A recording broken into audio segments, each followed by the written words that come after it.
Thanks for staying with us this morning. Well, ask yourself this question. Would you know how to save a life?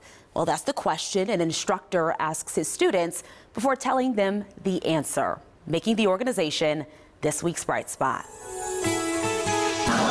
With COVID, medical professionals' lives have changed. Hospitals are overwhelmed. First responders are working overtime. Waits in the emergency department are 36 to 48 hours. Deep into the pandemic, many are just hoping for relief. It's nothing worse to picking up a patient and their last words is, "I wish I'd taken the shot." Wardell Sills Jr. is hoping to help citizens learn life-saving skills. He's been working in the medical field since 1978. As an infant, you want to check the pulse right here in the arm. Trouble breathing is one of the emergency signs of COVID-19. Sills stresses breathing techniques and chest compressions inside of his classroom. He retired as a firefighter paramedic in July when COVID cases were on the rise. For every minute that an individual is having a heart attack, they lose 10% chance of survival per minute.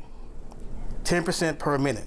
You waiting for an ambulance for 5 minutes, that's 50%. Sills is the president and CEO of Heartbeat CPR, training others how to save lives. It's work he's been doing for 30 years. Hematocrit test is performed in what department of the laboratory? Hematology.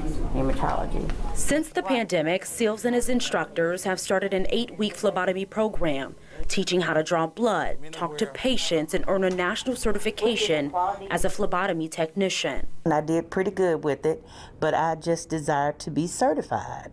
Tangi Moore has been drawing blood for 37 years. She was taught by someone through training, but desired to have a national certification. I always say that anything could happen, and it's always good to have a backup plan, and so this is his backup plan, I would say. Ashley Thornell's job was to remodel inside of homes, but since the pandemic stopped some of the home visits, she wanted to look into a job that would always be of service.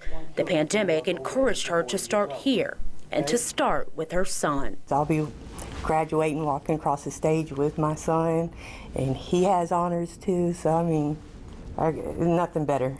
This was the whole goal of the program, another way to help people who may have lost their jobs or passion during the pandemic, using tools they hope to not need, but know during this critical COVID time.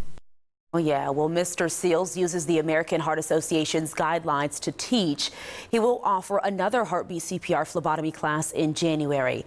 Hey, as always, if you know someone or something you would like me to feature on Bright Spot, just let me know. All you have to do is send me an email or message me on social media. So, as I said, it's good to know it, but hopefully not need it. So it's good to see people being a part of that program and for what Mr. Sills is doing and has been doing for years. And some of the statistics that he shared just shows why this is so important, and it's a small part that we all can play. Especially right now.